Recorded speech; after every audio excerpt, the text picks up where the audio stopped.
Pesquisa aponta queda na aprovação do presidente Lula ao nível mais baixo de todos os seus mandatos. O presidente diz que ministra do Meio Ambiente, Marina Silva, é inteligente e não vai ser contra a exploração de petróleo na foz do Amazonas. O governo ampliou os medicamentos que serão entregues de graça pelo programa Farmácia Popular. O ovo de galinha deverá ter o prazo de validade marcado na casca a partir do mês que vem. O presidente francês Emmanuel Macron apela aos colegas da Europa a reagirem ao que chamou de eletrochoque do presidente Donald Trump. Governos de cidades chinesas estão oferecendo dinheiro para que as pessoas casem e tenham filhos. Um dos maiores cineastas brasileiros, Cacá Diegues, morre aos 84 anos, no Rio de Janeiro. E ainda dá tempo para jogar uma partida e comemorar o dia do jogo de botão, que foi uma das maiores diversões das gerações mais antigas. É a partir de agora no Jornal das 22.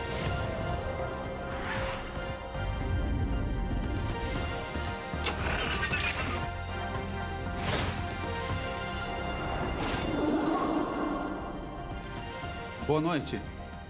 A avaliação positiva do presidente Luiz Inácio Lula da Silva caiu 11 pontos percentuais em 2 meses e chegou a 24%, segundo pesquisa Datafolha divulgada na tarde desta sexta-feira.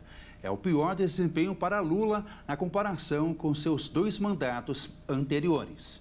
O Instituto entrevistou 2.007 eleitores em 113 cidades, entre os dias 10 e 11 de fevereiro de 2025. A margem de erro da pesquisa é de 2 pontos percentuais para mais ou menos.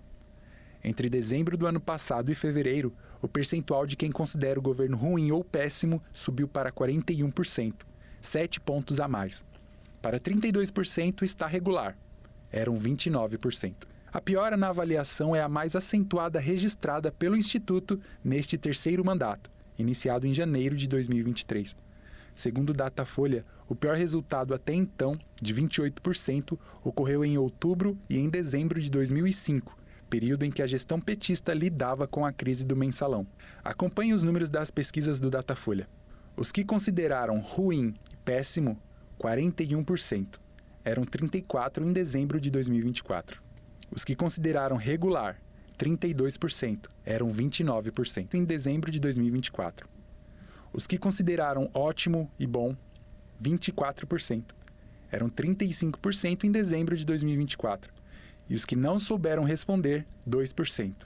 Era 1% em dezembro de 2024. Desde o início do terceiro mandato, a avaliação positiva, quem considera ótimo ou bom, ficava entre 38% e 35%. Em março do ano passado, a avaliação negativa chegou a 33% e terminou o ano em 34%. Nos últimos 2 meses, a pressão inflacionária sobre os alimentos aumentou e o governo também se viu pressionado pela crise do Pix. A divulgação de uma portaria da Receita Federal, interpretada erroneamente como uma ameaça de cobrança pelo serviço, foi explorada pela oposição e dominou o debate político nas redes sociais. O cenário se agravou em razão da propagação de notícias falsas sobre a portaria. O governo tentou reverter o quadro, mas se viu obrigado a revogar a portaria. O presidente Lula disse hoje que não descarta a possibilidade de se candidatar em uma nova eleição. E na declaração dada em entrevista a uma rádio de Belém do Pará, o presidente voltou a falar sobre a exploração de petróleo na foz do Amazonas. O presidente Luiz Inácio Lula da Silva declarou que não descarta a possibilidade de disputar a reeleição em 2026, mas considera muito cedo tomar essa decisão. Segundo ele, além de avaliar suas condições de saúde, será necessário um diálogo com partidos políticos e a sociedade antes de definir sua candidatura. Lula destacou que aos 79 anos precisa ser realista consigo mesmo e que a prioridade agora é governar. Porém, afirmou que caso esteja com plena saúde e disposição, poderá concorrer novamente. O presidente também comentou sobre a nova composição do Congresso, com Hugo Mota na presidência da Câmara e Davi Alcolumbre à frente do Senado. Lula demonstrou confiança que os parlamentares deverão ajudar na aprovação das pautas prioritárias do governo em 2025. Durante a entrevista, Lula disse que acredita que o resultado da economia pode ser melhor do que é indicado na projeção do FMI, que prevê um crescimento de 3,7%. Atualmente, um ponto em que tem sido discutido no governo é a exploração de petróleo na margem equatorial, tema central do debate entre governo e ambientalistas. A estimativa é de que a exploração da área possa gerar até R$1 trilhão em arrecadação. Diante da relevância econômica, a expectativa de que a autorização para pesquisa seja concedida ainda no primeiro trimestre desse ano. Mesmo assim, Lula criticou o IBAMA pela demora na liberação de pesquisas na Foz do Amazonas, classificando a postura do órgão e dizendo que o IBAMA não pode agir contra o governo. Durante a entrevista para a Rádio Clube do Pará, Lula disse que Marina Silva, ministra do Meio Ambiente, é inteligente e que jamais seria contra a pesquisa para a exploração do petróleo na margem equatorial.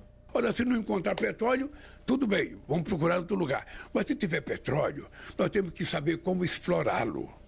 E, inclusive, utilizar dinheiro para que a gente possa ter uma política mais forte de fiscalização, mais forte ambientalmente e cuidar melhor do Brasil. É isso. Eu tenho certeza que a Marina jamais ela será contra, porque a Marina é uma pessoa muito inteligente e o que a Marina quer é o seguinte, não é que eu não quero fazer, é como fazer. Esse como fazer é uma coisa que eu quero, que ela quer e que você quer. Como fazer para a gente não ser predatório com a nossa querida Amazônia. Após as críticas, o presidente do IBAMA, Rodrigo Agostinho, respondeu que o órgão atua de forma técnica e que não houve pressão direta de Lula para acelerar o processo. Agostinho afirmou que decisões sobre empreendimentos com grande impacto ambiental exigem rigor e transparência. A ministra do Meio Ambiente, Marina Silva, também se manifestou. Em nota, declarou que nem o IBAMA, nem o Ministério do Meio Ambiente têm atribuição para decidir sobre a política energética do país. Segundo ela, cabe ao Conselho Nacional de Política Energética definir os rumos da exploração de combustíveis fósseis no Brasil. Marina defendeu a independência do IBAMA e ressaltou que o órgão segue critérios técnicos para analisar cada solicitação de licença. A ministra também reiterou que o governo não interfere nas decisões ambientais e que Lula considera os impactos ecológicos um fator essencial na tomada de decisões. O tema ganhou ainda mais destaque após Lula se comprometer com o novo presidente do Senado, Davi Alcolumbre, a buscar uma solução para a liberação da licença ambiental. Alcolumbre, que representa o Amapá, estado onde está localizada a região da margem equatorial, defende a aprovação do projeto. A Petrobras já entregou ao IBAMA todos os documentos exigidos para o licenciamento e aguarda um posicionamento. A pressão política sobre o tema tem aumentado. Aliados de Lula indicam que a licença poderá ser concedida nos próximos 30 dias, especialmente após Alcolumbre assumir a presidência do Senado. Marina Silva, por outro lado, tem sido alertada internamente sobre a urgência do governo em resolver a questão. A semana terminou com grande agitação no mercado financeiro. O principal motivo foi a pesquisa que revelou uma piora acentuada na avaliação do governo do presidente Lula. O dólar caiu 1,26% a R$ 5,69. É a menor avaliação dos últimos 3 meses. Na Bolsa de Valores, a avaliação também pesou, mas os papéis da Petrobras dispararam com as notícias de exploração na margem do Amazonas. A alta foi de 2,7% aos 128.219 pontos. O Google tirou do ar um serviço que alertava as pessoas sobre a ocorrência de desastres naturais. A medida foi tomada junto com um pedido de desculpas depois que moradores da região sudeste do Brasil receberam um alerta de um falso terremoto. Moradores dos estados de Minas Gerais, Rio de Janeiro e de São Paulo receberam na madrugada desta sexta-feira um alerta falso de terremoto no mar, na região de Ubatuba. O alerta chegou apenas em celulares com o sistema operacional Android do Google. O sistema indicou tremores com magnitudes de 4,6 em Ubatuba e 5,5 na Baixada Santista. A tecnologia funciona com sensores dos próprios dispositivos para detectar movimentações sísmicas e pode emitir notificações preventivas com base em dados globais de sismologia. A notificação inclui orientações de segurança com recomendações e precauções. A Defesa Civil de São Paulo afirmou que o alerta não partiu do centro de gerenciamento. De acordo com o órgão, a notificação possivelmente tenha sido emitida por algum serviço exclusivo do Google. O Centro de Sismologia da USP, Universidade de São Paulo, afirma que não foi registrado nenhum abalo sísmico no estado. Em nota, o Google disse que o sistema de terremotos do Android usa, na maior parte do mundo, acelerômetros, que são chips que podem detectar vibrações e velocidade, exceto nos Estados Unidos, que usa os dados do Serviço Geológico do governo. A diretora de respostas da Defesa Civil disse que está sendo apurado de onde partiu o alerta e para qual origem, para que eles possam minimizar ou mitigar futuros alertas falsos. Ela ressaltou a importância de se obter credibilidade nos alertas enviados à população. Um avião de pequeno porte saiu da pista durante um taxiamento no aeroporto de Campo de Marte, em São Paulo. Apesar do susto, ninguém ficou ferido. Foi o segundo acidente deste ano. A discussão sobre a desativação do aeroporto do Campo de Marte da capital paulista ocorre há décadas. Além de táxi aéreo e aviação executiva, o aeroporto também recebe atividades de treinamento e instrução de pilotos. Mas a localização em meio aos prédios e áreas residenciais da cidade sempre levantam um questionamento. De acordo com dados do CENIPA, o Centro de Investigação e Prevenção de Acidentes Aeronáuticos, nos últimos 10 anos foram registrados 20 acidentes com 26 mortes em voos com origem ou pouso no Campo de Marte. Este ano aconteceram 2. Além do registrado hoje, quando um bimotor derrapou enquanto começava os trabalhos de decolagem, na última semana, um avião que havia acabado de decolar caiu após 1 minuto no ar na Avenida Marquês de São Vicente, na zona oeste de São Paulo. O piloto e o passageiro morreram na hora. E veja a seguir, o governo ampliou os medicamentos que serão entregues de graça pelo programa Farmácia Popular. E o ovo de galinha deverá ter o prazo de validade marcado na casca a partir do mês que vem.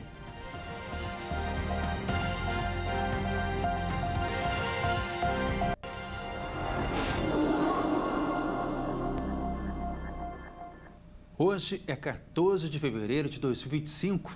Estamos na metade do mês e até agora os deputados e senadores faltaram bastante ao trabalho e ficaram devendo as tarefas. Mas tudo vai mudar. Passará o ano de Brasília começar, porque lá o calendário é diferente. O Congresso Nacional retomou suas atividades no dia 1º de fevereiro, mas as movimentações legislativas ainda não começaram de fato. Até o momento, nenhuma votação relevante ocorreu no plenário da Câmara dos Deputados ou até mesmo do Senado, e as comissões permanentes ainda não foram instaladas. O ritmo efetivo de trabalho deve ser retomado apenas em março, após o primeiro feriado prolongado do ano. Até o momento, o Congresso se movimentou para a eleição de Hugo Mota à presidência da Câmara e Davi Alcolumbre para o comando do Senado. O presidente da Câmara, Hugo Mota, chegou a admitir que a instalação das comissões ocorrerá apenas após a primeira semana de março. Segundo ele, os líderes partidários ainda negociam as presidências dos colegiados, uma vez que há disputas internas pelas comissões mais estratégicas. Os parlamentares aguardam a reforma ministerial do governo. Partidos de centro-direita e direita esperam por mudanças na esplanada para definir suas estratégias e atuação no legislativo. Desde o início do ano legislativo, a única atividade formal registrada no Senado foi a reunião da CPI das apostas esportivas. O relator, senador Romário, apresentaria o relatório final, mas o evento foi cancelado poucas horas antes. A presidência da CPI promete retomar os trabalhos nos próximos dias, mas a nova reunião ainda não foi agendada. O baixo movimento no Senado ficou ainda mais evidente na terça-feira, quando o presidente da Casa, Davi Alcolumbre, optou por receber ministros do governo na residência oficial em vez de despachar no gabinete. Entre as pautas de grande relevância nesse ano de 2025 estão a reforma tributária, dando continuidade à regulamentação, Outro ponto esperado pelos parlamentares é que o governo cumpra a promessa de mandar ainda neste ano para o Congresso a regulamentação do imposto seletivo, um dos novos tributos criados na reforma. O Brasil fechou o ano passado com a taxa de desemprego de 6,6%, o índice mais baixo da história em 14 estados. O salário médio das pessoas com registro em carteira foi de R$ 3.225. Mas no último trimestre, havia quase 1.400.000 pessoas que há 2 anos buscavam um lugar no mercado. Número que justifica porque 39% dos brasileiros trabalhavam na informalidade. Agora, todos os 41 itens da farmácia popular serão totalmente gratuitos para a população. Com a medida adotada pelo governo, as fraldas geriátricas e um remédio para diabetes, que antes eram pagos, serão de graça. Mais de 1 milhão de pessoas vão se beneficiar de forma imediata com a medida anunciada pela ministra da Saúde, Nízia Trindade. Todos os 41 itens disponíveis em farmácias populares serão distribuídos de forma totalmente gratuita. Com essa medida, as fraldas geriátricas e um remédio para diabetes mellitus, associado à doença cardiovascular, que antes precisavam do pagamento de coparticipação, serão de graça. Essa determinação vai garantir economia de R$ 190 por mês para os usuários da dapagliflozina. Já no caso das fraldas para pessoas com deficiência ou acima de 60 anos, a pasta calcula o uso de 40 unidades a cada 10 dias, o que vai gerar uma economia de R$ 270. A ministra afirma que essa ampliação vai melhorar a qualidade de vida da população mais idosa e ela informou ainda que a pasta busca outras ampliações. Nízia também anunciou que o Ministério vai abrir o credenciamento para farmácias privadas de 758 cidades, que não contavam com o Farmácia Popular. Segundo a pasta, a expectativa com essa ampliação é a universalização do Farmácia Popular. Hoje, 31.000 farmácias estão distribuídas em cerca de 4.800 municípios, o que representa um alcance de 97% da população. A ministra também reforçou a importância dos municípios promoverem ações preventivas contra a dengue. Ela garantiu que o Ministério tem apoiado estados e municípios com novas tecnologias de unidades para dispersar o larvicida, fortalecer os agentes de endemias e realizar ações de controle para os próximos anos, como é o caso da introdução de uma bactéria contra a transmissão do vírus. Um projeto polêmico em Campo Grande, capital de Mato Grosso do Sul, prevê venda de medicamentos em supermercados. Mas o Conselho Regional das Farmácias já está brigando contra a ideia. O projeto para vender em supermercados medicamentos que não precisam de prescrição médica é da Abras, a Associação Brasileira de Supermercados. No passado já aconteceu isso nos supermercados, na década de 90. Foi vendido alguns medicamentos que não precisam de receita nos supermercados. E isso é um projeto antigo que voltou à tona e está nas discussões agora da Câmara lá em Brasília. O Conselho Regional de Farmácia é totalmente contra o projeto. A presidente do Conselho cita que mesmo medicamentos sem prescrição podem até ser fatais. Se você está com uma suspeita de dengue, você faz uso de um medicamento que tem AS, o risco dele agravar para uma dengue hemorrágica e levar à morte é muito grande. E a orientação do farmacêutico, ele vai te auxiliar para sanar todas essas dúvidas e te proteger, contra uma intoxicação. A presidente do conselho afirma que nas farmácias a pessoa tem toda a orientação necessária e o produto é garantido. No supermercado, o que a gente entende? Quem vai controlar essa umidade, essa temperatura? Quem vai fazer esse manejo nas prateleiras para esse medicamento estar dentro da validade? Qual é o profissional, qual é o funcionário que vai estar à disposição da população para sanar as dúvidas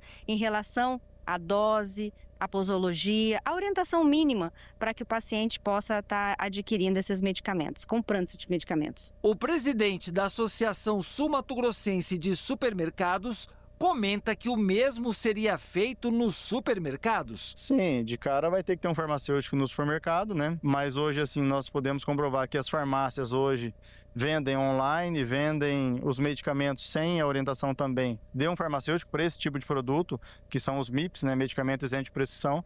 Então, assim, nós estamos pleiteando a volta da venda desses medicamentos para os supermercados, que isso aí acarretaria também numa economia para a população, sendo que tem uma pesquisa da Folha de São Paulo que 35% vai ser o índice que eles poderão ter um valor reajustado para baixo. Os conselhos regionais de farmácia em todo o Brasil estão mobilizados para que não seja aprovado o projeto que permite a venda de medicamentos em supermercados.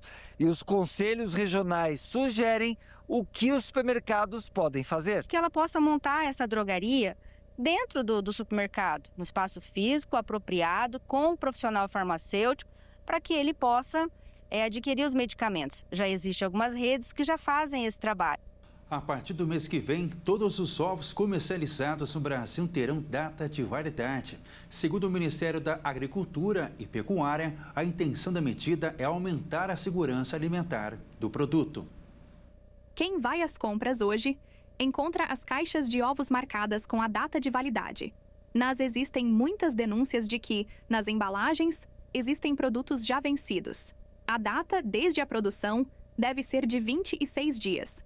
Por isso, o Ministério da Agricultura e Pecuária determinou que, a partir do mês que vem, a data de validade seja carimbada na casca de uma das proteínas que fazem parte da cesta básica brasileira e que passou a ser mais consumida diante do aumento do preço das carnes bovinas. A regra estabelecida vale para todos os tipos de caixas de ovos, seja de meia dúzia, uma dúzia ou até mesmo as caixas maiores com uma grande quantidade de produto. Os ovos serão carimbados individualmente com uma tinta específica para alimentos para não causar risco de contaminação do produto. Além da validade, os ovos também serão identificados com o número de registro do estabelecimento produtor. Segundo a Associação Brasileira de Proteína Animal, o país é o 7º maior produtor de ovos do mundo. São mais de 50 bilhões de unidades produzidas por ano, quase 3 milhões de toneladas consumidas. E nos Estados Unidos, a escassez de ovos nos supermercados devido à gripe aviária levou parte da população a criar galinhas em casa. Uma loja de criação de animais em Houston vendeu 100 galinhas em apenas 4 dias, um número que normalmente é alcançado em 3 semanas. Com o preço dos ovos em alta, muitos americanos recorrem à produção dos seus próprios ovos em casa. O recente ressurgimento da gripe aviária, que atingiu os Estados Unidos pela primeira vez em 2022, afeta duramente as grandes granjas avícolas. Mais de 21 milhões de galinhas poedeiras foram sacrificadas este ano devido à doença, de acordo com dados divulgados pelo Departamento da Agricultura dos Estados Unidos. Em dezembro do ano passado, 13.200.000 aves tiveram o mesmo destino. Tudo isso fez com que o preço dos ovos subisse e com que também desaparecessem de alguns supermercados, preocupando os consumidores. Os ovos premium atingiram um preço de mais de $10 a dúzia, e as versões básicas chegaram a $6 em alguns supermercados, mais que o dobro do preço normal. Em Seattle, um restaurante foi assaltado durante a madrugada na semana passada, onde mais de 500 ovos foram roubados de seu depósito. Na Pensilvânia, 100.000 ovos orgânicos foram roubados de uma instalação em Greencastle, ao norte da fronteira com Maryland. Até 10 de fevereiro, 68 casos humanos também tiveram o vírus detectado desde o início do ano passado, um deles fatal. A maioria está ligada ao contato conhecido com animais infectados, de acordo com o Centro de Controle e Prevenção de Doenças dos Estados Unidos. Segundo as autoridades de saúde, o homem que morreu foi infectado após exposição a uma combinação de aves selvagens e um bando de aves não comerciais. O Centro de Controle e Prevenção de Doenças dos Estados Unidos diz que o risco de gripe aviária para o público em geral continua baixo, mas emitiu diretrizes de segurança para proprietários de aves. De acordo com o centro, pessoas com exposição ocupacional ou recreativa, aves ou outros animais infectados com este vírus correm maior risco de infecção. E veja a seguir, presidente francês Emmanuel Macron apela aos colegas da Europa a reagirem ao que chamou de eletrochoque do presidente Donald Trump. E governos de cidades chinesas estão oferecendo dinheiro para que as pessoas casem e tenham filhos.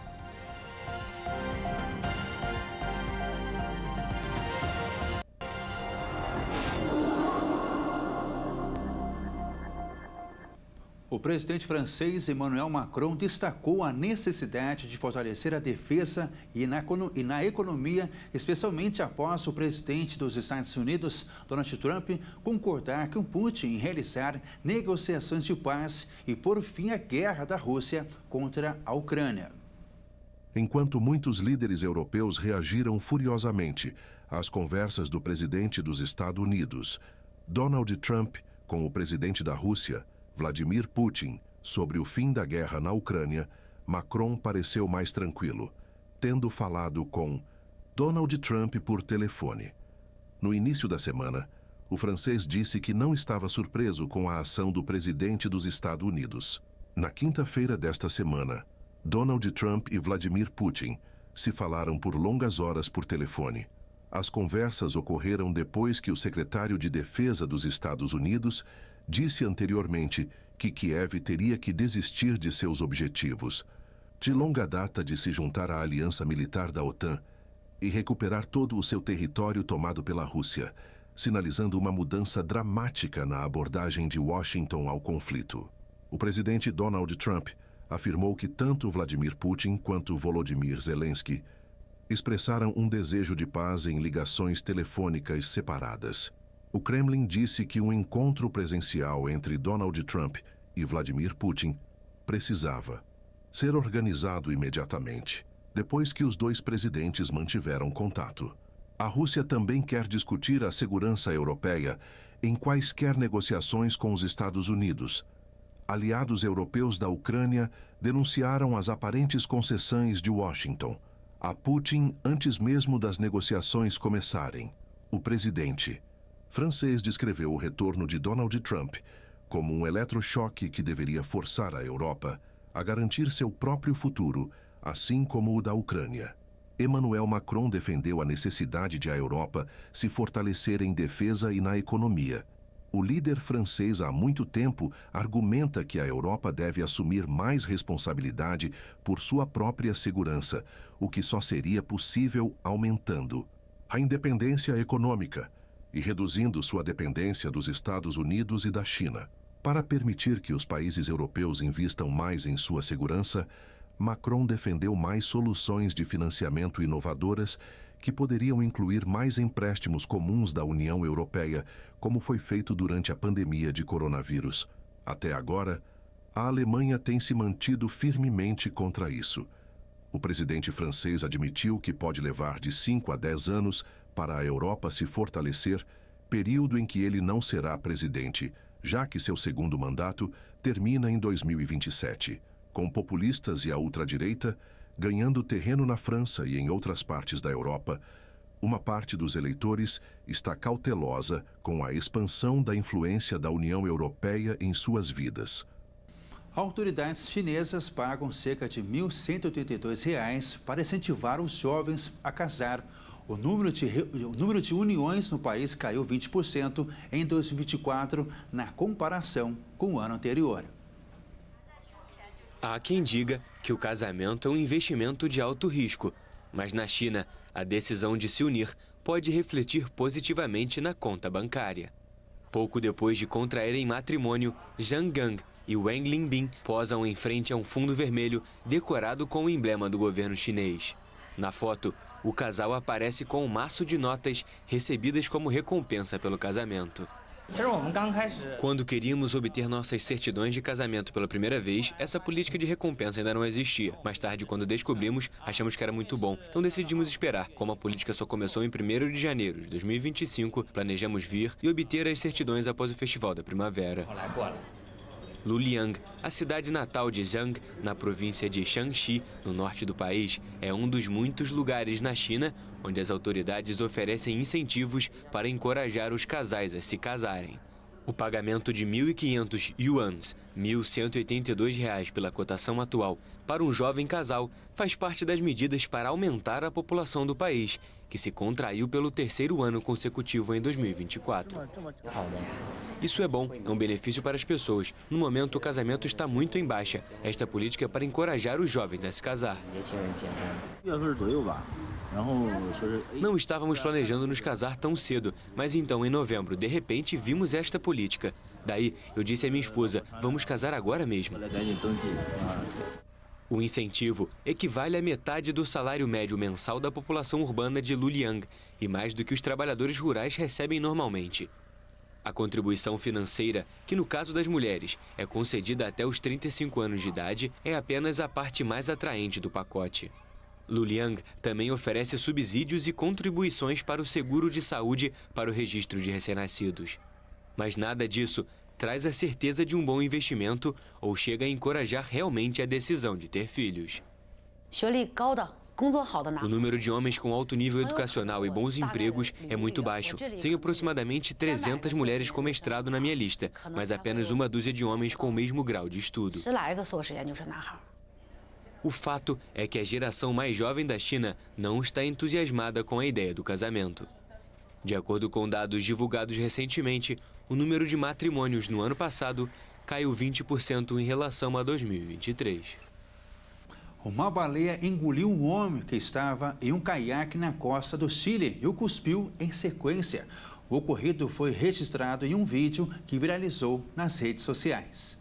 O Estreito de Magalhães é uma passagem navegável natural entre os oceanos Atlântico e Pacífico, localizada no Chile, que oferece uma variedade de atrações para os turistas. Durante um passeio de caiaque na travessia, um jovem foi brevemente engolido por uma baleia jubarte e cuspido logo depois. O pai da vítima registrou o momento de desespero em vídeo que se tornou viral uma semana após o ocorrido. O jovem não apresentou nenhum ferimento e não foi necessário ir para um hospital. A situação é extremamente rara e não faz parte do comportamento do animal. Segundo especialistas, as baleias são incapazes de engolir humanos, considerando que essa espécie tem uma garganta pequena, com menos de 40 centímetros e consome apenas pequenos animais como peixes e camarões. O mais provável é que o homem tenha sido engolido por acidente enquanto o animal realizava a sua alimentação na região. Cientistas do Reino Unido revelaram a descoberta de um planeta orbitando na zona habitável de uma estrela semelhante ao Sol. A descoberta foi publicada recentemente na revista científica europeia Astronomy e Astrophysics. O exoplaneta, nomeado pelo cientista de HD 20794d, tem massa 6 vezes maior que a da Terra. Está localizada a 20 anos-luz de distância do Sistema Solar. De acordo com os estudos, ele já está orbitando na zona habitável de uma estrela semelhante ao Sol. A novidade foi detectada pela primeira vez em 2022 por um pesquisador da Universidade de Oxford, durante uma análise de dados arquivados registrados por um espectrógrafo de alta precisão com o Observatório de La Silla, no Chile. Os cientistas acreditam que a descoberta pode abrir portas para novos estudos de exoplanetas semelhantes à Terra, que podem ter condições adequadas para a vida. O aumento das temperaturas está causando um grande prejuízo no litoral brasileiro. A área de proteção ambiental, a Costa dos Corais, maior unidade de conservação marinha do Brasil, localizada entre Alagoas e Pernambuco, enfrenta uma grave crise. A barreira de corais da região, uma das maiores do mundo, se estende por cerca de 130 quilômetros, abrigando milhares de espécies marinhas. Mas o aquecimento das águas do oceano tem provocado o branqueamento dos corais, um fenômeno que os enfraquece e os torna vulneráveis a outros fatores como poluição e turismo desordenado. Moradores e trabalhadores da região já percebem os impactos da degradação. Para conter os danos, a Associação de Proteção Ambiental Costa dos Corais é gerida pelo Instituto Chico Mendes de Conservação da Biodiversidade, que regulamenta o turismo na região. Recentemente, a Justiça proibiu a atividade turística na Lagoa Azul, em Maragogi, após a ação do Ministério Público Federal que apontou riscos ao ecossistema. Mas outras piscinas naturais continuam recebendo visitantes, tendo registrado mais de 300 mil turistas. Em 2024, pesquisadores utilizam tecnologias de monitoramento como mergulho científico e fotografia de alta definição para avaliar a recuperação dos corais. O turismo sustentável surge como alternativa para equilibrar conservação e economia. Em Porto de Pedras, em Alagoas, a Associação Peixe-Boi promove o turismo de observação aliado à conscientização ambiental envolvendo a comunidade local. A crise na Costa dos Corais exige ação urgente para proteger um ecossistema essencial para o meio ambiente e a economia da região. Sem medidas eficazes, a maior mortalidade de corais já registrada no Brasil pode se tornar um desastre irreversível. O corpo de um adolescente de 15 anos foi encontrado hoje em Blumenau, em Santa Catarina. Ele foi arrastado pela correnteza formada em um temporal na cidade. Diversos municípios do estado de Santa Catarina foram atingidas por ventos e temporais na quinta-feira. O jovem desapareceu enquanto brincava em um rio da cidade. Ele não percebeu o aumento da correnteza e se perdeu na água. A demora para encontrar o corpo do rapaz aconteceu porque as buscas precisaram ser suspensas, por causa exatamente da forte correnteza que o grupo de resgate enfrentou no rio depois dos temporais. Além do desaparecimento do jovem, Blumenau registrou 123 deslizamentos de terra e diversos alagamentos que danificaram as ruas e residências. No total, 13 casas foram afetadas e 6 pessoas ficaram desalojadas. Não foi apenas Blumenau que sofreu com os temporais em Guaramirim. A situação foi mais complicada. 200 pessoas foram afetadas e 11 estão desabrigadas. A prefeitura decretou emergência na cidade diante do cenário crítico no abastecimento, tratamento e distribuição de água. Em Brusque, a chuva deixou 12 pessoas desalojadas. Veja a seguir, um dos maiores cineastas brasileiros, Cacá Diegues, morre aos 84 anos no Rio de Janeiro. E ainda dá tempo para comemorar o dia do jogo de botão, que foi uma das maiores diversões das gerações mais antigas.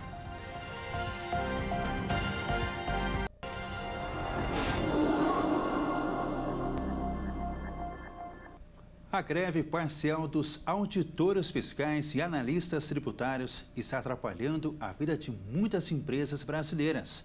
Os protestos por melhores salários começou há 2 meses e meio.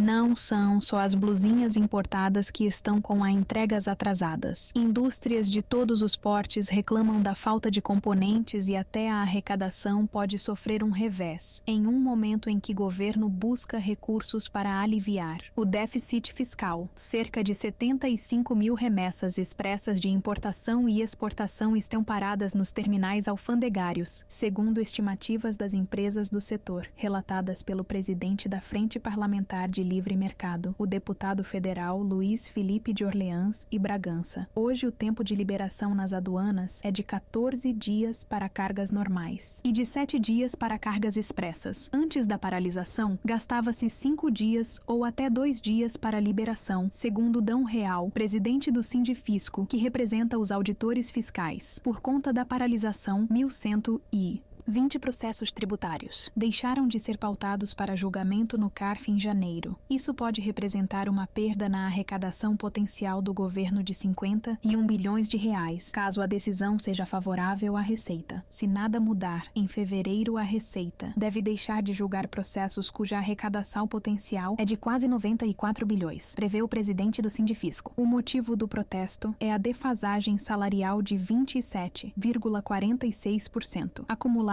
entre janeiro de 2019 e dezembro de 2024, medida pelo Índice Nacional de Preços ao Consumidor, INPC. Hoje, o piso salarial de um analista tributário é R$ 13 mil mensais. No caso de um auditor fiscal, o salário base é de R$ 20 mil. O furto de fios elétricos em todos os municípios da região metropolitana de São Paulo caiu 17% no ano passado, consequência da política da Enel, a empresa de energia que atende a região. A queda no número de casos é fruto de ações diretas da Enel, empresa responsável pela distribuição de energia em São Paulo, e de cooperações da empresa com o poder público e com as polícias. Uma das medidas que garantiram essa redução foi a troca de tampas de ferro por modelos de concreto, que precisam de ajuda de um guindaste para serem levantadas. Além disso, houve um aumento no policiamento em áreas com maiores casos de furtos na cidade. Mas os bairros como a Casa Verde, na zona norte da cidade, ainda lideram o ranking com mais furtos na capital paulista. Quase 18% de todos os casos de furtos de cabos de energia. As medidas de prevenção tiveram ligação direta com uma CPI aberta em 2024, que investigou o furto de fios e cabos de São Paulo e seu mercado paralelo, já que o cobre é um metal valorizado. Os receptores compram o material a preços baixos e revendem a empresas e fábricas, que utilizam o material para a produção de novos fios e cabos que, em muitos dos casos, estão fora de conformidade com padrões de qualidade e segurança. O turismo do Rio de Janeiro está rendendo mais dinheiro do que o esperado aos setores de serviço, comércio e indústria. No ano passado, o faturamento foi o maior do que a média nacional e não faltam motivos para justificar a situação. O turismo no Rio de Janeiro segue em crescimento acelerado, superando a média nacional em 2024. De acordo com um estudo do Instituto Fecomércio de Pesquisas e Análises, as atividades turísticas no estado registraram um aumento de 6% ao longo do ano, enquanto no Brasil o avanço foi de 3,5%. Somente em dezembro, a alta no Rio foi quase 1,5% em relação ao mês anterior, impulsionada pelo fluxo intenso de visitantes e pelo impacto positivo de grandes eventos na cidade. O levantamento baseado em dados da pesquisa mensal de serviços do IBGE aponta que setores como transporte, hospedagem, alimentação, lazer e comércio foram diretamente beneficiados pela movimentação turística. O impacto econômico gerado por gastos com hotéis, restaurantes, entretenimento e compras soma cerca de 2 bilhões de reais no estado. A Cidade Maravilhosa continua sendo um dos destinos mais procurados, tanto por brasileiros quanto por estrangeiros, atraídos pelas belezas naturais, pelo patrimônio histórico e cultural, além do calendário de eventos que movimenta a capital ao longo do ano. Entre os turistas internacionais, os argentinos lideram as visitas, seguidos pelos norte-americanos e chilenos. Já entre os brasileiros, a maioria dos visitantes vem de São Paulo, Minas Gerais e Rio Grande do Sul. Além de impulsionar diversos setores da economia, o turismo gera empregos, fortalece o comércio local e contribui para a valorização do patrimônio cultural e ambiental da cidade. Para especialistas, com investimentos contínuos na infraestrutura e na promoção do destino, a expectativa é de que o Rio siga como um dos principais polos turísticos do país, consolidando a vocação para receber visitantes do mundo todo. Jogar futebol de botão parece coisa do passado, mas o esporte que exige habilidade nos dedos das mãos, que fez parte da infância de muita gente, acabou de ganhar uma data para ser reverenciado. É hoje. Uma modalidade que tem crescido em Mato Grosso do Sul e na capital é o futebol de mesa, ou também conhecido como jogo de botão. Dia 14 de fevereiro é comemorado o Dia do Botonista. Aqui na capital existem vários praticantes, é o caso do senhor Flávio. A paixão começou quando era criança, na época da Copa de 90 da Itália, onde justamente tinha o hobby de algumas crianças jogarem futebol de botão, além do futebol tradicional. Era algo que a gente comprava os times no mercadinho, tinha embalagem, você jogava numa mesa, né? Era bem amador mesmo como hobby, né? E era uma época que estava surgindo videogame, então não tinha tanta opção assim de lazeres eletrônicos como se tem hoje. E na época então a gente acabou, né, vários amigos na mesma época tendo por essa brincadeira, né? Começou a brincadeira de criança, né? E sem conhecer regras, sem nada. E desde então fui colecionando os times e desenvolvendo o jogo do futebol de botão. Aqui em Mato Grosso do Sul já existe até campeonato oficial para atender os amantes do futebol de mesa. É a Cinefonte Liga, uma divisão amadora aqui do estado. Nos últimos anos, eu acho que uma grande parcela daquelas crianças da década de 90 que começaram a conhecer o botão e foram crescendo, acabou também se profissionalizando, né? Hoje nós temos no Brasil e no Mato Grosso do Sul não é diferente, né, diversas modalidades, federações. Aqui temos a Federação Sul-Mato-Grossense de Futebol de Mesa. E justamente ocorre uma melhor divulgação. Então, hoje tem trabalhos apresentando em escolas, em eventos, até porque as gerações atuais não conhecem muito essa modalidade. O esporte tem evoluído bastante, não só no estado, mas em todo o país, de modo geral. Uma particularidade minha, justamente por ter essa ficção por maquete, miniaturas, né? E, inclusive, agora isso também está se propagando no Brasil afora, né? Isso é um modelo que a gente vê muito, por exemplo, numa prática de futebol de mesa na Europa, que é um modelo chamado Subbuteo. Então, o Subbuteo, ele usa miniatura, ao invés do botão, de pequenos bonecos que jogam, certo? E aí eles usam muita maquete de estádios e tudo. Certo? Então é muito popular ali na Europa esse tipo de modalidade de futebol de mesa. O amor pelo botonismo é passado de pai para filho, ou seja, de geração em geração. Acho muito legal porque é uma versão miniatura de botões, né, de futebol. Imaginou assim antigamente o seu pai e outras pessoas jogando esse tipo de jogo? Não. Eu sei que meu pai sempre contava as histórias como o vô dele ensinou a ele jogar. Aí eu ajudei a construir o estádio com ele também. E você aprendeu fácil? Demorou uns 2-4 dias. O cineasta brasileiro Carlos José Fontes Diegues, conhecido por Cacá Diegues, faleceu aos 84 anos no Rio de Janeiro. Ele foi um dos fundadores do Cinema Novo e membro da Academia Brasileira de Letras. Nascido em maio de 1940 em Alagoas, Cacá Diegues se mudou com a família ainda menino para o Rio de Janeiro. Estudou Direito antes de se dedicar ao cinema. O primeiro trabalho notório foi o filme 5 Vezes Favela, de 1961, como um dos integrantes do Centro Popular de Cultura. Ao longo da carreira, ele dirigiu vários filmes de sucesso, como Chica da Silva, 1976. Bye Bye Brasil, de 1979, Tieta do Agreste, 1996, Orfeu, de 1998, Deus é Brasileiro, de 2003 e O Grande Circo Místico, de 2018. Um dos fundadores do movimento do Cinema Novo, movimento que marcou a arte brasileira entre os anos de 1960 e 1970. A maioria dos 18 filmes do cineasta foi selecionada por grandes festivais internacionais, como Cannes, Veneza, Berlim, Nova York e Toronto, e exibida comercialmente na Europa, Estados Unidos e América Latina, o que o torna um dos realizadores brasileiros mais conhecidos em todo o mundo. Cacá Diegues também era um imortal da Academia Brasileira de Letras desde 2018. Ele sucedeu o amigo e também cineasta Nelson Pereira dos Santos. Cacá Diegues estava internado na Clínica São Vicente, no Rio de Janeiro, para se submeter a uma cirurgia, mas teve complicações cardiovasculatórias durante a madrugada, antes do procedimento. Autoridades, artistas e instituições lamentaram em suas redes sociais a morte do cineasta Cacá Diegues. O presidente Luiz Inácio Lula da Silva citou algumas das obras do cineasta, ressaltando que o diretor de grandes filmes nacionais representou a luta do cinema brasileiro. O cantor Gilberto Gil também lamentou a morte do cineasta e amigo. Descanse em paz, grande amigo imortal, Cacá Diegues. A autora Glória Pérez declarou: dia triste para o nosso cinema.